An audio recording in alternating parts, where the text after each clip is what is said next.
दोस्तों, भागवत पुराण चतुर्थ स्कंद अध्याय 16 से 20। अध्याय 16 भाटों द्वारा पृथु की स्तुति। मैत्रेय ने कहा। उनके अमृतमय वचन सुनकर भाटों के हृदय में संतोष हो गया। मुनियों के आग्रह से वे इस प्रकार बोलने वाले राजा की प्रशंसा करने लगे। हम आपकी महिमा का पूर्ण वर्णन करने में समर्थ हैं, क्योंकि आप ही वह परमेश्वर हैं जो अपनी माया से इस संसार में अवतरित हुए हैं। वाणी के स्वामी ब्रह्मा आदि की बुद्धि भी आपकी लीलाओं का वर्णन करने में भ्रमित हो गई है, क्योंकि आप ही वेना की भुजाओं से उत्पन्न हुए हैं। हम लोग हरि के अंश अवतार यशस्वी पृथु की अमृतमयी कथाओं में श्रद्धापूर्वक रुचि रखते हैं। हमें ऋषियों ने शिक्षा दी है। हम ऋषियों के निर्देशानुसार उनके प्रशंसनीय कार्यों का दूर दूर तक प्रचार करते हैं। ये राजा पृथु धर्म के पालनकर्ताओं में सबसे श्रेष्ठ हैं। ये लोगों को धर्म के अनुसार आचरण करने के लिए प्रेरित करते हैं। ये धर्म और नीति की स्थापित संस्थाओं के रक्षक हैं। ये धर्म के विरोधी लोगों को दंड देने वाले हैं। यद्यपि वह एक है, फिर भी वह अपने व्यक्तित्व में संसार के संरक्षकों के शरीर अर्थात शक्तियों और कार्यों को समय समय पर यहाँ और परलोक में सार्वजनिक भलाई के लिए आवश्यकतानुसार स्थिति के अनुसार धारण करता है। वह सभी प्राणियों के प्रति निष्पक्ष है। ये शक्तिशाली राजा उचित समय पर कर एकत्र करता है और उपयुक्त समय जैसे अकाल आदि पर कोष जारी करता है। जैसे उज्ज्वल सूर्य गर्मियों में पानी को वाष्पित करता है और बारिश के मौसम में पानी की बौछार के रूप में इसे वापस करता है। राजा का आचरण पृथ्वी की देवी के समान है। वेन अर्थात पृथु का दयालु पुत्र हमेशा दुखी प्राणियों के दोषों को अपने ऊपर ले लेता है, भले ही वे उसे कष्ट पहुंचाते हों। वे साक्षात हरि हैं जिन्होंने राजा का शरीर धारण किया है। जब वर्षा देवता वर्षा रोक लेते हैं, तब वे इंद्र के समान संकटग्रस्त प्रजा की सहज ही रक्षा करते हैं। वे अपने चंद्रमा के समान मुख से, जो अमृत का स्वरूप है, संसार को प्रसन्न करते हैं, जो मनमोहक मुस्कान से चमकता है और स्नेहमयी दृष्टि से चमकता है। उसके मार्ग अज्ञेय हैं, उसके कार्य गुप्त और अकल्पनीय हैं, उसके इरादे इतने गहरे हैं कि उन्हें समझा नहीं जा सकता। वह अपने धन की कठोरता से रक्षा करता है। वह अनंत महानता और असंख्य उत्तम गुणों का एकमात्र भंडार है। जल के देवता वरुण की तरह पृथु का वास्तविक स्वरूप अथाह है, सार्वजनिक दृष्टि से छिपा हुआ। वह वेन रूपी अरण्य शमी की लकड़ी के घर्षण से उत्पन्न अग्नि के समान है, क्योंकि वह वेन की भुजा को मथने के पश्चात उत्पन्न हुआ था। वह अपने शत्रुओं के लिए मानसिक रूप से भी अगम्य है। उसकी प्रबल शक्ति का उसके शत्रु विरोध नहीं कर सकते। यद्यपि वह निकट है, फिर भी वह बहुत दूर है, क्योंकि वह अपने सुरक्षा बल द्वारा भली भांति सुरक्षित है। उसे परास्त करना असंभव है। यद्यपि वह अपनी गुप्तचर सेवा जासूसों के माध्यम से मनुष्यों की प्रत्यक्ष और गुप्त गतिविधियों को देखता है, फिर भी वह ऐसा व्यवहार करता है मानो वह उदासीन है प्रशंसा या निंदा से। इस प्रकार वह प्राणवायु आत्मा के समान है, जो सभी की आंतरिक और बाह्य गतिविधियों को देखता है, मानो उससे कोई सरोकार ही न हो। वह धर्म के मार्ग पर इतना दृढ़तापूर्वक स्थित रहता है कि यदि कोई दंड के योग्य न हो तो उसे कभी दंड नहीं देता, भले ही वह उसका शत्रु पुत्र ही क्यों न हो। तथा यदि उसका पुत्र भी दोषी पाया जाए और दंड के योग्य हो तो वह उसे दंड देता है। उनका निर्विवाद चक्र, उनकी सेना का प्रभुत्व, मार्च या उनके रथ का मार्ग मानसोत्तर पर्वत 2 से लेकर उन सभी क्षेत्रों तक फैला हुआ है जहां सूर्यदेव अपनी किरणों से चमकते हैं। वह अपने कार्यों से सभी लोगों को प्रसन्न और सुखी करेगा। यह उसके सुख और लोगों के कल्याण को बढ़ावा देने वाले कार्यों के कारण है कि उसकी प्रजा उसे राजन अर्थात प्रसन्न करने वाला अर्थात राजा कहेगी। एक, वह अपनी प्रतिज्ञाओं का पक्का, वचनों का पक्का, वेदों के अध्ययन में लगे ब्राह्मणों का मित्र, वृद्धों का सेवक, सभी प्राणियों का आश्रय, दीन दुखियों का आदर करने वाला तथा दयालु होता है। वह अन्य स्त्रियों के प्रति वैसा ही आदर और सम्मान दिखाता है जैसा वह अपनी माँ के प्रति दिखाता है। वह अपनी पत्नी के साथ ऐसा व्यवहार करता है जैसे वह उसका आधा अंग हो। वह अपनी प्रजा के प्रति पिता के समान स्नेही है। वह वेदों में पारंगत लोगों के प्रति सेवक के समान आदरपूर्वक व्यवहार करता है। वे सभी प्राणियों के लिए अत्यंत प्रिय हैं, जैसे कि वे स्वयं उनके आत्मा हों। वे अपने मित्रों और शुभचिंतकों को प्रसन्न करते हैं। वे उन लोगों की संगति में विशेष रूप से आसक्त रहते हैं जो सांसारिक आसक्तियों से मुक्त हैं। वे दुष्टों दुराचारियों पर दंड की छड़ी चलाते हैं। अपनी महान व्यक्तिगत शक्ति के बल पर वह अच्छी धरती पर सभी पौधे उगाएगा, जैसे कोई गाय को दूध पिलाता है। वह अपने धनुष के सिरे से इस धरती को समतल कर देगा। परंतु वास्तव में वह स्वयं परमेश्वर ही है, जो अपनी कला से अवतरित हुआ है। परमेश्वर जो तीनों लोकों का शासन करता है, वह समस्त प्राणियों का अपरिवर्तनीय, शाश्वत, अंतर्यामी नियंता है। यहाँ तक कि उसकी प्राप्ति होने पर उसकी अविद्या के कारण उत्पन्न हुई बहुलता भी सारहीन तथा अर्थहीन हो जाती है।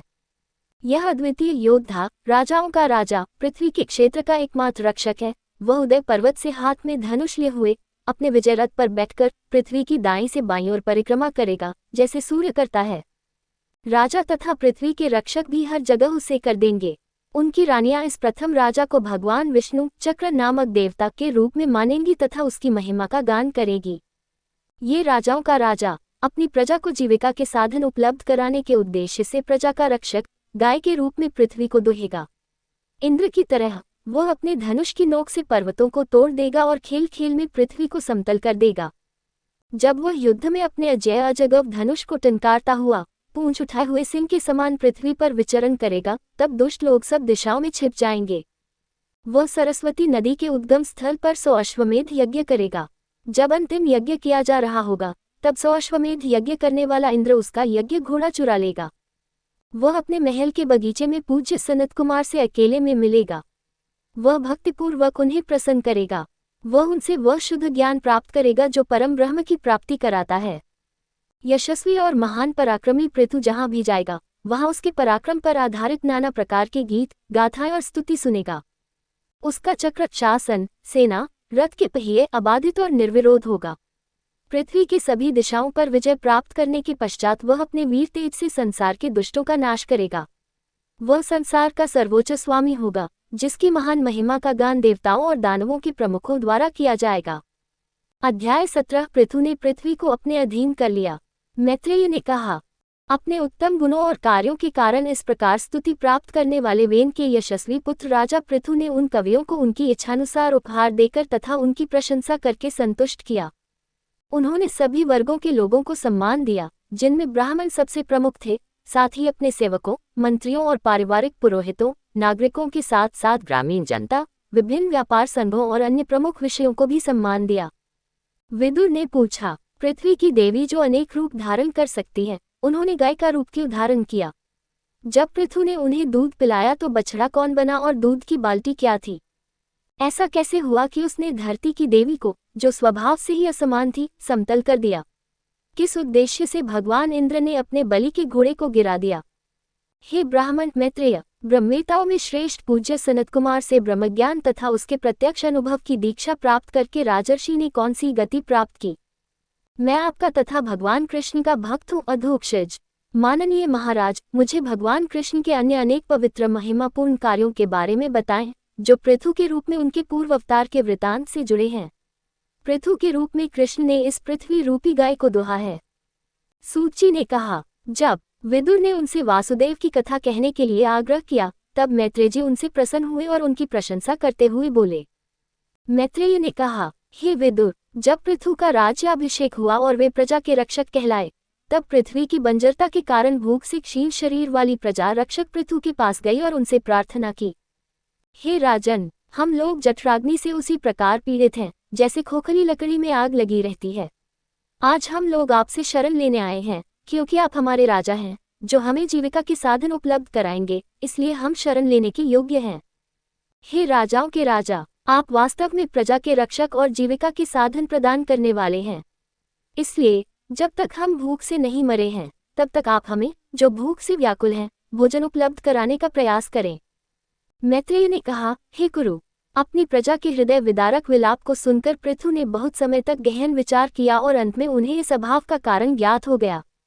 अपनी तर्क शक्ति से वे इस निष्कर्ष पर पहुंचे कि पृथ्वी ने अपने भीतर औषधियों, पौधों और अन्न के बीज धारण किए हुए हैं। क्रोधित होकर उन्होंने अपना धनुष उठाया और उस पर पृथ्वी पर निशाना साधकर बाण चलाया, ठीक वैसे ही जैसे त्रिपुर के क्रोधित संहारक शिव ने त्रिपुर के विरुद्ध किया था।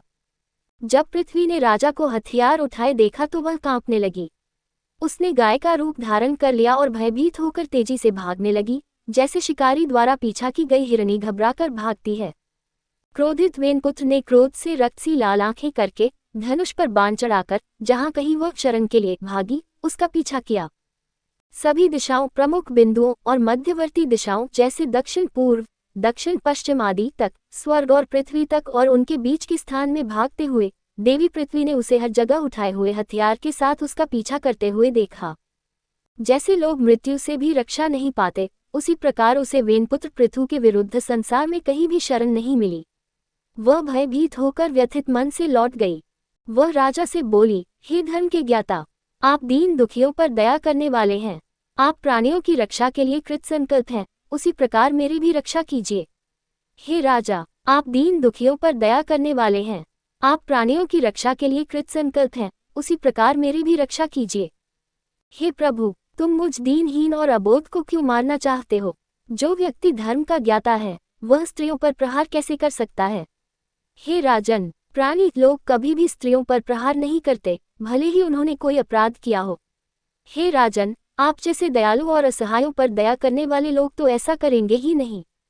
मुझ जैसे दृढ़ जहाज को, जिसमें संपूर्ण ब्रह्मांड स्थित है, नष्ट करके तुम अपना तथा अपनी प्रजा का जल के ऊपर कैसे निर्वाह कर सकोगे? पृथु ने कहा, हे पृथ्वी, मैं तुम्हें मारना चाहता हूँ क्योंकि तुम मेरी आज्ञा का उल्लंघन करती हो। तुम बलि में अपना हिस्सा तो देती हो, लेकिन हमें धन नहीं देती। ऐसा नहीं है कि दुष्ट गाय के मामले में दंड देना अनुचित है, जो प्रतिदिन चारा खाती है, परंतु उसके थनों से दूध नहीं निकलता। तुम मूर्ख हो, ब्रह्मा जी द्वारा उत्पन्न पौधों आदि के बीजों को तुमने अपने अंदर ही सीमित कर रखा है। तुम उन्हें बढ़ने नहीं देते, इस प्रकार तुमने मुझे तुच्छ बना दिया है। मैं अपने बाणों से तुम्हारे शरीर को काटकर भूख से व्याकुल और व्याकुल इन प्रजाजनों के कष्टों को शांत करूंगा। राजाओं के लिए किसी नीच अहंकारी व्यक्ति को, चाहे वह पुरुष हो, स्त्री हो या नपुंसक हो, जो दूसरों के प्रति निर्दयी हो, मारना हत्या नहीं है। तुम हठी, अहंकारी हो और तुमने गाय का नकली रूप धारण कर रखा है। अपने बाणों से तुम्हें तिल के समान टुकड़े टुकड़े करके मैं अपने योगबल से इन प्रजाजनों का भरण पोषण करूंगा। पृथ्वी कांपने लगी। उसने उस व्यक्ति को प्रणाम किया जो मृत्यु के देवता की तरह क्रोध का अवतार था, और हाथ जोड़कर उससे बात की। पृथ्वी देवी ने कहा, मैं उन परम पुरुष को बारंबार नमस्कार करता हूँ, जिन्होंने अपनी माया से अनेक रूप प्रकट किए हैं, तथा जो 3 गुणों से युक्त प्रतीत होते हैं। यद्यपि वास्तव में अपने मूल स्वरूप के बोध के कारण वे पदार्थ, अधिभूत कर्म, अध्यात्म तथा कर्ता अधिदेव के अहंकार, अपनी मिथ्या पहचान से उत्पन्न राग, द्वेष आदि की तरंगों से सदैव मुक्त हैं। वे परमेश्वर, जिन्होंने मुझे समस्त जीवों का निवास स्थान तथा प्रकृति के गुणों से युक्त 4 प्रकार के प्राणियों का आधार बनाया है, वे ही मुझे मारने के लिए बहु उठाकर आए हैं। अब मैं किसकी शरण में जाऊं? जिसने सृष्टि के आरंभ में अपनी आश्रित माया के द्वारा स्थावर जंगम जगत की रचना की थी, वही अब उसी शक्ति के द्वारा इसकी रक्षा करने को तत्पर है। वह धर्म में तत्पर होकर मुझे मारने की इच्छा कैसे कर सकता है? सर्वशक्तिमान एक होते हुए भी दूसरी अर्थात माया शक्ति के कारण अनेक रूप में प्रकट होते हैं। उन्होंने ब्रह्मा को उत्पन्न किया तथा उनसे ब्रह्मांड का विकास करवाया। अफसोस, भगवान के इरादे को वे लोग नहीं समझ सकते जिनका मन अजेय माया से विचलित है। मैं उस सर्वोच्च पुरुष, सृष्टिकर्ता को नमन करता हूँ, जो अपनी शक्तियों को अवसर या उद्देश्य के लिए उपयुक्त, प्रकट और वापस लेते हैं, और जो पदार्थ अर्थात 5 स्थूल तत्व, महाभूत, क्रिया, इंद्रियां और इंद्रियों पर अधिष्ठाता देवता, बुद्धि और अहंकार के सिद्धांत के माध्यम से ब्रह्मांड की रचना, संरक्षण और विनाश करते हैं। हे जन्महीन सर्वशक्तिमान, आपने ही आदि वराह के रूप में मुझे रसातल के जल से ऊपर उठाया था, तथा आपके द्वारा रचित तथा 5 स्थूल तत्वों, इंद्रियों तथा अंतःकरण हृदय से युक्त इस जगत की स्थापना करने का संकल्प किया था। आज वही वराह पृथ्वी का पालनकर्ता वीर पृथु के रूप में प्रकट हुआ है, जो अपनी प्रजा की रक्षा करना चाहता है, जो जल की सतह पर जहाज पर सवार होकर मेरी शरण में आए है। महाराज, जिनके बाण भयंकर हैं, वे दूत के लिए मुझे मार डालना चाहते हैं। हे योद्धा, आप जैसे प्रभुता संपन्न शासकों का उद्देश्य हम जैसे लोगों द्वारा निश्चित रूप से नहीं समझा जा सकता, क्योंकि हमारे मन के मार्ग उस माया द्वारा भ्रमित है जो 3 गुणों से युक्त ब्रह्मांड का निर्माण करती है। मैं उन राजाओं को अपना सम्मान अर्पित करता हूँ जो सभी को गौरव प्रदान करते हैं। अध्याय 18 गाय के रूप में पृथ्वी का दोहना।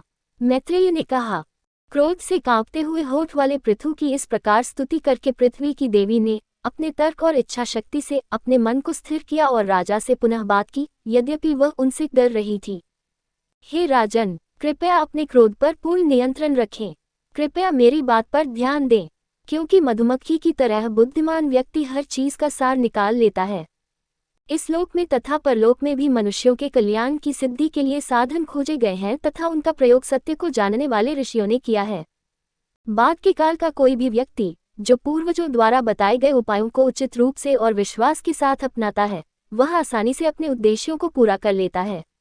यदि कोई विद्वान व्यक्ति टूक प्राचीनों द्वारा अपनाए गए और सफलतापूर्वक परखे गए उपायों की उपेक्षा करके अपने स्वतंत्र तरीकों से उन उद्देश्यों को पूरा करने की कोशिश करता है, तो उसके लगातार प्रयासों और प्रयोगों के बावजूद उसके उद्देश्य कभी पूरे नहीं होते।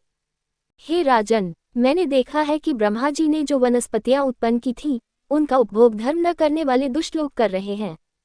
जब आप जैसे शासकों अर्थात वेन और अन्य साधारण राजाओं ने मुझे असुरक्षित और उपेक्षित छोड़ दिया था, और जब दुनिया चोरों से ग्रस्त थी, तो मैंने यज्ञों के प्रदर्शन के लिए उन जड़ी बूटियों और पौधों को निगल लिया, उन्हें अपने भीतर संरक्षित करने के लिए।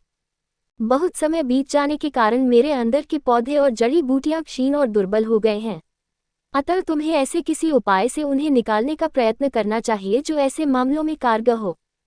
हे महाबाहु वीर, हे प्राणियों के रक्षक, यदि आप प्राणियों के लिए इच्छित पौष्टिक आहार उपलब्ध कराना चाहते हैं, तो कृपया एक बछड़ा, एक उपयुक्त पात्र दूध का बर्तन और एक ग्वाला की व्यवस्था करें जो मेरा दूध निकाल सके, ताकि मैं स्नेह से परिपूर्ण होकर आपके लिए दूध के रूप में आपकी सभी इच्छित वस्तुएं प्रदान कर सकूं। हे योद्धा, हे पराक्रमी राजा, मुझे समतल मैदान बना दो ताकि वर्षा ऋतु समाप्त होने के बाद भी इंद्रदेव द्वारा बरसाया गया जल मुझ पर बना रहे।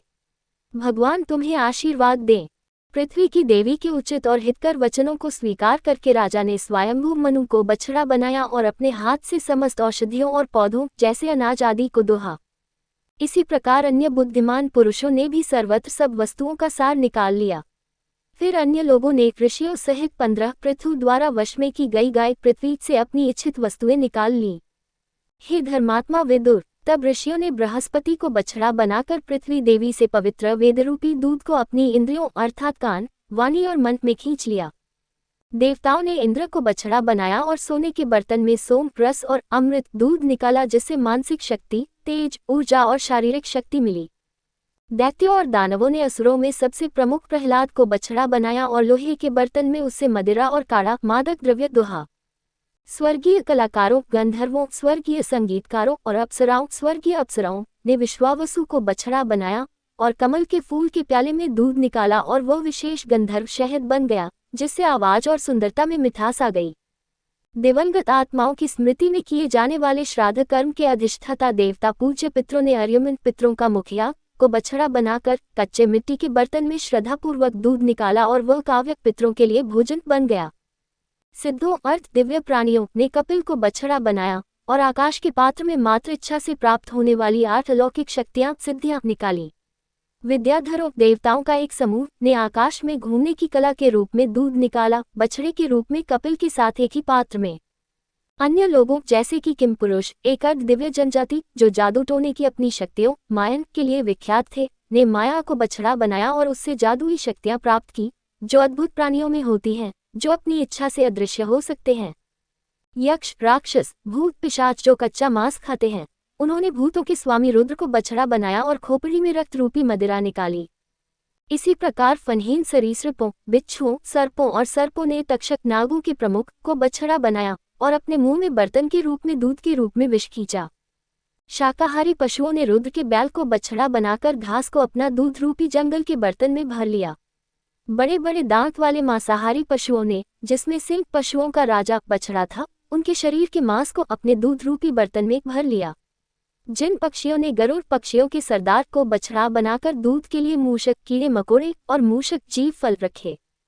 वट वृक्ष को बछड़ा बनाकर वृक्षों ने अपना अपना रस दूध के रूप में निकाला।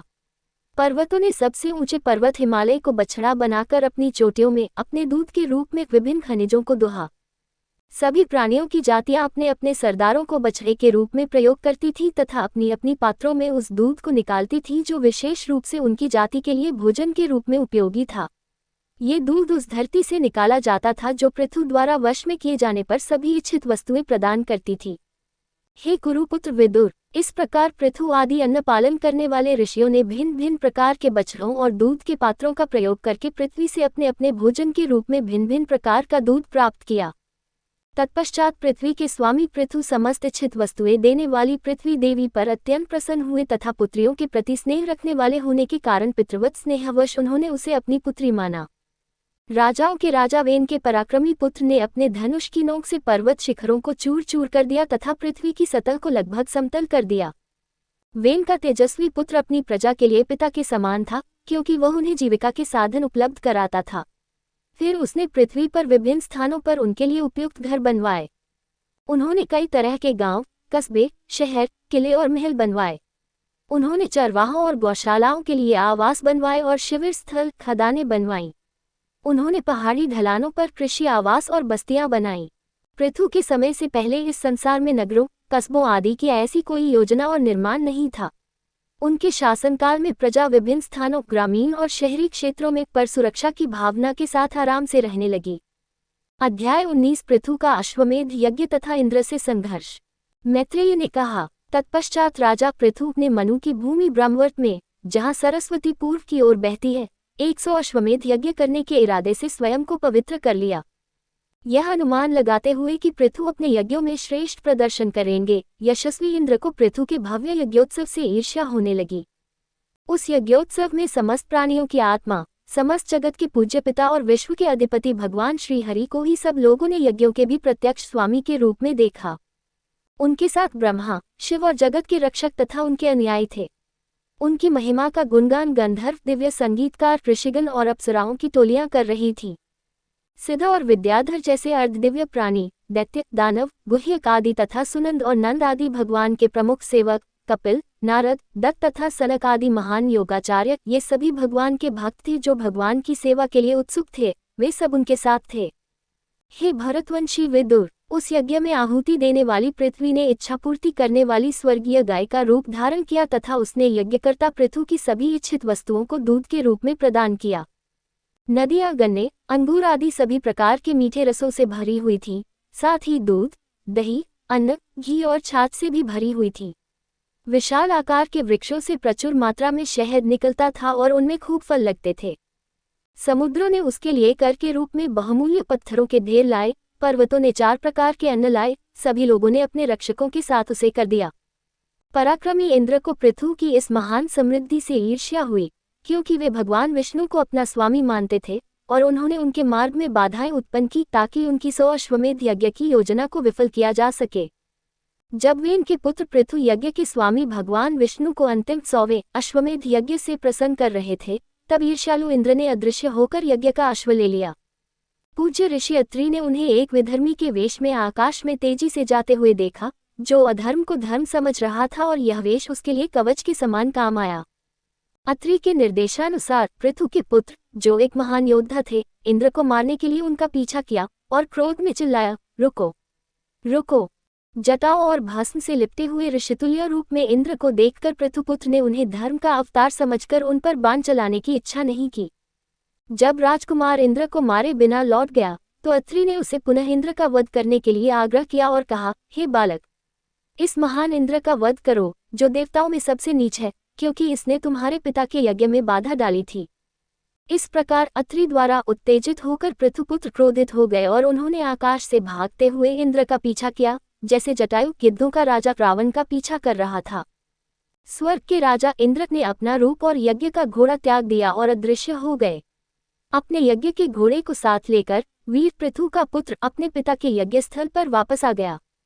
उनके इस अद्भुत कार्य को देखकर महर्षियों ने उन्हें विजिताश्व, घोड़े को जीतने वाला, की उपाधि प्रदान की। हे विदुर, शक्तिशाली इंद्र ने बहुत घना अंधकार उत्पन्न किया, जिसकी आड़ में उन्होंने यज्ञ की चौकी से सोने की जंजीर से बंधे हुए घोड़े को चुरा लिया, जिसके शीर्ष पर एक गोलाकार लकड़ी का छल्ला था जिसे चाशक कहा जाता था।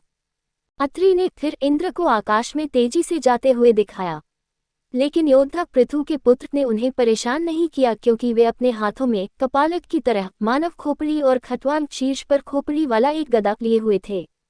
अत्रि के कहने पर उन्होंने क्रोध में आकर इंद्र पर निशाना साधते हुए धनुष पर बाण चढ़ाया। स्वर्ग के राजा इंद्र ने यज्ञ का घोड़ा और अपना वेश का पालिक त्याग दिया और अदृश्य हो गए। घोड़े को साथ लेकर वीर पृथु का पुत्र अपने पिता के यज्ञ स्थल पर लौट गया, जबकि अल्पबुद्धि वाले लोगों ने इंद्र द्वारा धारण किए गए और छोड़े गए निंदनीय वेश को स्वीकार कर लिया। पवित्र अश्व को ले जाने के लिए इंद्र ने जो भी रूप धारण किए, वे पाप के चिन्ह थे। यहाँ खंड शब्द का प्रयोग चिन्ह के अर्थ में किया गया है। इस प्रकार पृथु के यज्ञ में बाधा डालने के इरादे से घोड़े को ले जाते समय इंद्र ने नग्न तपस्वियों, दिगंबर जैन, लाल वस्त्रधारी तपस्वियों, बौद्ध और अन्य जैसे कपाल का छलपूर्ण वेश धारण किया और त्याग दिया। मनुष्यों के मन अपनी गलतफहमी वेदों की सच्ची शिक्षाओं के बारे में के कारण आमतौर पर इन छद्म धार्मिक संप्रदायों को सच्चे धर्म के रूप में आकर्षित करते हैं, क्योंकि उन्हें उत्कृष्ट वाक्पटुता के साथ आकर्षक रूप से प्रस्तुत किया जाता है। जब महान पराक्रमी राजा पृथु को ये बात पता चली तो वे क्रोधित हो उठे और उन्होंने अपना धनुष उठाया और इंद्र पर बाण चलाया। ये देखकर कि पृथु इंद्र को मारने के लिए उद्यत है तथा उसका तेज अदम्य तथा देखने में भयानक है, यज्ञ के पुरोहितों ने उसे रोकते हुए कहा, हे परम बुद्धिमान तथा समझदार राजन, यहाँ यज्ञ में पवित्र पशु जैसा कि वेदों में आदेश दिया गया है कि अतिरिक्त अन्य किसी का वध करना उचित नहीं है। अब हम अपने अखंडित बल वाले वैदिक मंत्र के बल पर मरुतों के राजा इंद्र का आह्वान करेंगे और उन्हें बलपूर्वक लाएंगे, जिन्होंने आपके उद्देश्य इस यज्ञ को करने में बाधा डाली है और आपकी उच्च प्रतिष्ठा के कारण अपना वैभव खो दिया है। हे राजन, तब हम आपके शत्रु को बलपूर्वक अग्नि में भस्म कर देंगे। हे विदुर, इस प्रकार यज्ञ के स्वामी पृथु से कहकर उनके पुरोहितगण हाथ में श्रुक लेकर क्रोधित होकर यज्ञ की अग्नि में आहुति डालने लगे। तभी स्वयंभू भगवान ब्रह्मा ने प्रकट होकर उन्हें ऐसा करने से रोक दिया। जिस इंद्र को तुम यज्ञ द्वारा मारना चाहते हो उसे मत मारो, क्योंकि यज्ञ नामक इंद्र सर्वशक्तिमान भगवान का ही स्वरूप है और जिन देवताओं को तुमने आहुतियां दी हैं वे इंद्र के ही रूप हैं। हे ब्राह्मणों, इस महान धर्म उल्लंघन विधर्मी संप्रदायों के प्रचार को बढ़ावा देने वाला पर विचार करो, जो इंद्र द्वारा किया गया है। जो राजा के यज्ञ को बाधित करना चाहता है वह फिर से संसार के लिए हानिकारक विधर्मी सिद्धांतों को बढ़ावा दे सकता है। अतः 99 यज्ञ संपन्न करने वाले पृथु इंद्र से भी अधिक यशस्वी हों। तब ब्रह्मा ने पृथु को संबोधित करते हुए कहा, चूंकि आप मोक्ष की ओर ले जाने वाले मार्ग को जानते हैं, अतः आपने जो भव्यतापूर्वक यज्ञ संपन्न किए हैं वे पर्याप्त हैं। यज्ञ पूरा न होने पर भी तुम्हारा कल्याण हो। तुम और इंद्र दोनों ही उत्तम यश वाले भगवान विष्णु के अवतार हैं, अतः अपने स्वरूप महान इंद्र के प्रति क्रोध करना उचित नहीं है। हे राजन, आप इस यज्ञ में व्यवधान या उसके पूरा न होने की चिंता न करें। आप हमारे वचनों को आदरपूर्वक ध्यानपूर्वक सुने। जो मनुष्य प्रारब्ध के द्वारा निराश की गई वस्तु को पूरा करने का चिंतन करता है उसका मन अवश्य ही अत्यंत कुपित हो जाता है और मोहरूप अंधकार में प्रवेश कर जाता है तथा उसे शांति नहीं मिलती। अब ये यज्ञ बंद कर दिया जाए, क्योंकि देवताओं में हठ है। 4 यही इस यज्ञ के कारण इंद्र द्वारा उत्पन्न विधर्मियों द्वारा धर्म का हनन किया गया था। इन लोगों को देखो जो इंद्र द्वारा प्रचारित आकर्षक पाखंडी सिद्धांतों से बहक रहे हैं, जिन्होंने दुर्भावनापूर्वक आपके यज्ञ के विरुद्ध षड्यंत्र रचा और यज्ञ का घोड़ा चुरा लिया। हे वेन पुत्र, तुम भगवान विष्णु के अंश हो, जो इस समय पृथ्वी पर वेन के शरीर से अवतरित हुए हो, ताकि वर्तमान समय के लोगों की धर्म की रक्षा कर सको, जो कि वेन के दुष्कर्मों के कारण नष्ट हो गया था। हे लोकों के अधिपति, आप विष्णु की ऐसी किरण हैं। आप ही ब्रह्मांड की उत्पत्ति मानते हैं और जगत के आदि पुरुषों जैसे भृगु आदि जिन्होंने आपको उत्पन्न किया का उद्देश्य पूरा करते हैं। हे प्रभु, आप उस भयंकर पाखंड मार्ग का नाश करें जो इंद्र द्वारा उत्पन्न माया है और जो छद्म धार्मिक संप्रदायों का मूल है। मैत्रेय ने कहा, ब्रह्मा के इस प्रकार कहने पर जगत के रचयिता ने 100वें यज्ञ के आयोजन पर अपना आग्रह त्याग दिया और इंद्र के प्रति मैत्रीपूर्ण नीति अपनाकर उसके साथ संधि कर ली। जो देवता यज्ञ से प्रसन्न हुए थे और आशीर्वाद देने के लिए तत्पर थे, उन्होंने पृथु को वरदान दिए, जिसने यज्ञ के अंत में अभृत सहित अनेक शुभ कर्म किए थे। हे विदुर, जिन ब्राह्मणों के आशीर्वाद फलदायी थे तथा जिन्हें श्रद्धापूर्वक यज्ञ का धन दिया गया था और जिनका आदर किया गया था, वे संतुष्ट हो गए और उन्होंने प्रथम राजा पृथु को आशीर्वाद दिया। हे महाबाहु राजन, आपके द्वारा आमंत्रित सभी पितर देवता तथा ऋषिगण आपके यहाँ उपस्थित हुए हैं तथा आपने उन्हें उचित सम्मान तथा उपहार देकर उनकी पूजा की है। अध्याय 20 विष्णु द्वारा पृथु को दीक्षा। मैत्रेय ने आगे कहा, यहाँ तक कि सर्वव्यापक स्वामी और यज्ञों के भोक्ता यशस्वी भगवान वैकुंठ विष्णु भी पृथु द्वारा किए गए यज्ञों से अत्यंत प्रसन्न हुए। स्वयं प्रकट होकर उन्होंने इंद्र के साथ पृथु को इस प्रकार संबोधित किया। प्रभु ने कहा, इसने इंद्र ने तुम्हारे 100वें यज्ञ में विघ्न डाला है, अतः अब तुम उसे क्षमा कर दो। हे राजन, जो पुरुष श्रेष्ठ हैं, जो बुद्धिमान और धर्मात्मा हैं, वे प्राणियों के प्रति द्वेष नहीं रखते, भले ही कि उन्होंने उन्हें अपमानित किया हो, क्योंकि भौतिक शरीर जिसका अपमान किया गया है आत्मा नहीं है, इसलिए प्रतिशोध अप्रासंगिक है। यदि आप जैसे लोग दैवी माया से मोहित हो गए हैं तो दीर्घकाल तक आपके द्वारा की गई वृद्धजनों की सेवा केवल निष्फल श्रम ही साबित हुई है। जो बुद्धिमान व्यक्ति यह समझ गया है कि यह शरीर अविद्या आत्मा के वास्तविक स्वरूप के बारे में अज्ञान, काम, इच्छा और कर्म पूर्व जन्म के कर्म का परिणाम है, वह इसके प्रति कोई आसक्ति नहीं रखता। कौन बुद्धिमान मनुष्य जो अपने शरीर में आसक्ति नहीं रखता, घर, संतान या शरीर से उत्पन्न धन में भी अपनापन रखेगा। आत्मा अपरिवर्तनशील, शुद्ध, स्वयं प्रकाश, गुणों से रहित, गुणों, ज्ञान, आनंद आदि का आधार, सर्वव्यापी और इसलिए किसी भी चीज से अनावृत, एक अलग साक्षी और किसी अन्य आत्मा से रहित और शरीर से भिन्न, जो आत्मा के विपरीत बचपन, युवावस्था और उम्र के साथ बदलता है, अशुद्ध, मूर्ख है, गुणों से बना है और उन गुणों पर निर्भर है जो इसे उत्पन्न करते हैं, सीमित है, घरों आदि से ढका हुआ है और दृष्टि का विषय है और इससे अलग एक आत्मा से युक्त है। जो पुरुष इस प्रकार अपने में स्थित आत्मा को जानता है, वह मुझ में स्थित है। यद्यपि वह प्रकृति के भीतर रहता है, फिर भी वह प्रकृति के गुणों से प्रभावित नहीं होता। हे राजन, जो पुरुष मुझ में अत्यंत श्रद्धा रखता है और फल की इच्छा न रखते हुए अपने वर्ण और आश्रम के अनुसार विधिपूर्वक मेरी पूजा करता है, उसका मन क्रमशः शुद्ध हो जाता है। जब उसे मन की शांति प्राप्त हो जाती है, तो वह गुणों, सांसारिक वस्तुओं से विरक्त हो जाता है तथा शुद्ध दृष्टि, सच्चा ज्ञान प्राप्त कर लेता है।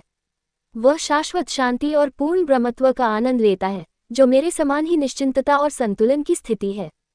जो मनुष्य ये जानता है कि यह परम अपरिवर्तनशील आत्मा इस भौतिक शरीर, ज्ञान और कर्म की इंद्रियों और मन पर शासन करते हुए भी पुनर्तः उदासीन है, वह परम आनंद को प्राप्त करता है। संसार, जन्म और मृत्यु का चक्र जो प्रकृति के गुणों का परिणाम है, लिंग शरीर सूक्ष्म शरीर से संबंधित है, जिसमें सूक्ष्म तत्व, सूक्ष्म संज्ञानात्मक और संज्ञानात्मक इंद्रियां और उनके अधिष्ठाता देवता और मन शामिल हैं, जो आत्मा का प्रतिबिंब है। वह शरीर आत्मा से अलग है। विद्वान व्यक्ति जो मुझसे गहराई से जुड़े हुए हैं, वे सुख या दुख से प्रभावित नहीं होते हैं, जबकि समृद्धि या प्रतिकूलता का अनुभव करते हैं। हे वीर राजन, सुख दुख से संभाव रखते हुए, उत्तम, मध्यम और अधम को समान समझते हुए, संपूर्ण इंद्रियों और मन को वश में करके, मेरे द्वारा नियुक्त समस्त लोगों, मंत्री आदि के सहयोग से तुम समस्त जगत की रक्षा का कर्तव्य निभाओ। राजा के लिए प्रजा की रक्षा ही परम सुख का एकमात्र रास्ता है, क्योंकि परलोक में उसे अपनी प्रजा द्वारा किए गए पुण्य का छठा भाग मिलता है। लेकिन यदि वह केवल कर वसूलता है और अपनी प्रजा की रक्षा नहीं करता, तो वह अपने पुण्यों को खो देता है और अपनी प्रजा के पापों के लिए उत्तरदायी हो जाता है।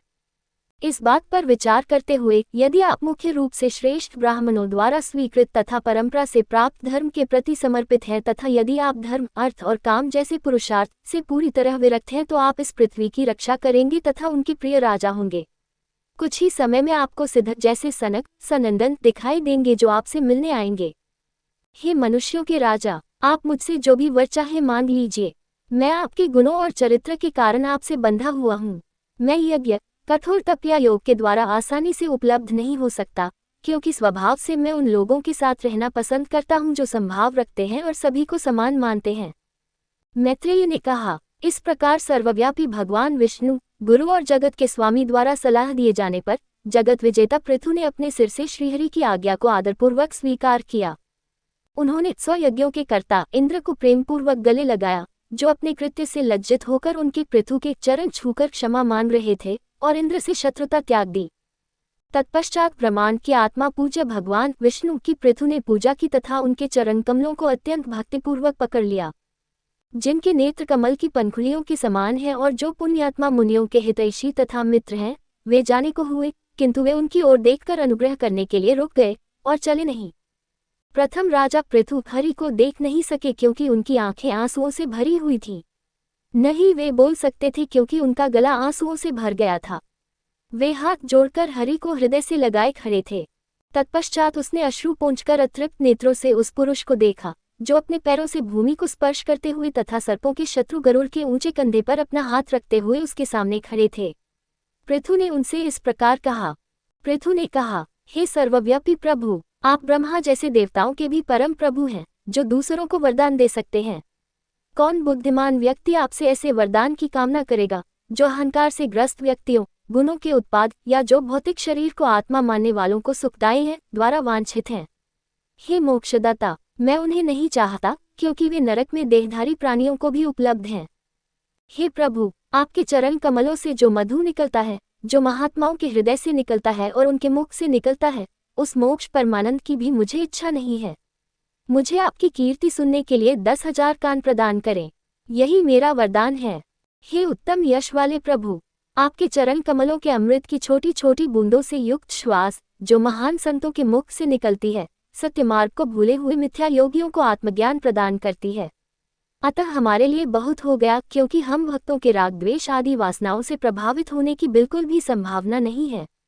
भक्ति में मोक्ष का आनंद समाया हुआ है। हे उत्तम यश वाले प्रभु, यदि सौभाग्यवश कोई व्यक्ति महान संतों की सभा में आपकी शुभ कीर्ति को एक बार भी सुन ले, तो गुणों का प्रेमी उसे कैसे भूल सकता है, जब तक कि वह पशु न हो। क्योंकि देवी लक्ष्मी उन गुणों को आत्मसात करने या मनुष्य के जीवन के सभी पुरुषार्थों या उद्देश्यों को अपने में एकाग्र करने की इच्छा से आपकी कीर्ति की उत्सुकता से खोज करती हैं। अतः मैं उत्कट कामना से पूर्ण होकर लक्ष्मी की भांति आप परम पुरुष समस्त उत्तम गुणों के भंडार की ओर आतुरता से समर्पित हो जाऊंगी। हम लोगों में जो एक ही प्रभु की सेवा के लिए एक दूसरे से होड़ कर रहे हैं तथा हमने अपने मन को केवल आपके चरणों में ही एकाग्र कर रखा है, कोई ईर्ष्या न हो। हे जगत के स्वामी, हम जगत की माता लक्ष्मी के मन में ईर्ष्या उत्पन्न कर सकते हैं, क्योंकि हम उनके कार्य आपकी सेवा करने में भाग लेने की इच्छा रखते हैं। किंतु आप जो दीन दुखियों पर दया करने वाले हैं, हमारी तुच्छ सेवाओं का महत्व बड़ा चढ़ाकर बताते हैं। आप जो अपने स्वाभाविक स्वरूप में संतुष्ट हैं, आपके लिए वह लक्ष्मी किस काम की है। क्योंकि आप दीन दुखियों पर दया करने वाले हैं, इसलिए आसक्ति से रहित पुण्यात्मा पुरुष ज्ञान प्राप्त होने पर भी आपकी शरण लेते हैं। आप माया के गुणों के मोह से परे हैं। हम नहीं जानते कि धर्मात्मा लोग भगवान के चरणों के स्मरण और चिंतन के अतिरिक्त कोई और गुप्त उद्देश्य रखते हैं या नहीं। आपने मुझ भक्त को जो वरदान मांगो कहा, वह मेरे विचार से संसार को भ्रमित करने वाला है। यदि संसार आपकी वाणी वैदिक आदेशों के बंधन में न बंधा हो, तो कौन इतना भ्रमित होकर पुनः सामान्य अनुष्ठानात्मक कर्म कर सकता है। हे परमेश्वर, अज्ञानी मनुष्य आपकी माया के कारण आपसे अपने वास्तविक स्वरूप से अलग हो जाता है।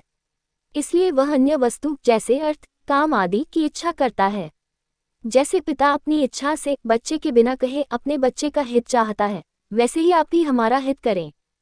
मैत्रेय ने कहा, पृथ्वी के प्रथम राजा पृथु द्वारा इस प्रकार स्तुति किए जाने पर सर्वज्ञ भगवान ने कहा, हे राजन, मुझमें आपकी भक्ति बनी रहे। सौभाग्यवश आपका मन मुझमें ऐसा दृढ़ निष्ठा वाला है जिससे कोई मेरी माया को पार कर सकता है, जिसे पार करना अत्यंत कठिन है। इसलिए हे प्रजा के रक्षक, तुम मेरे आदेशों का सावधानी से पालन करो। जो लोग मेरे आदेशों का पालन करते हैं, उन्हें इस लोक और परलोक में सुख मिलता है।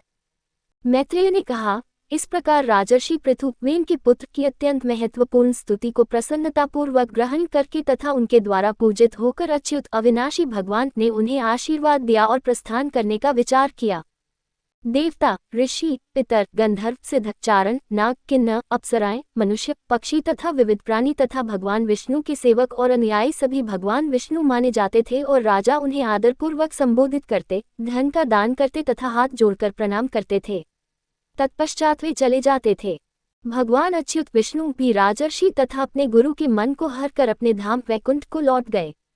देवाधिदेव भगवान को नमस्कार करके, जो स्वभाव से अप्रकट होने पर भी कृपावश पृथु को प्रकट हो गए थे और पुनः अदृश्य हो गए थे, पृथु अपनी राजधानी को लौट गए। अगली वीडियो देखने के लिए आप चैनल सब्सक्राइब जरूर करें और लाइक करें और कमेंट करें। जय श्री राधा कृष्ण।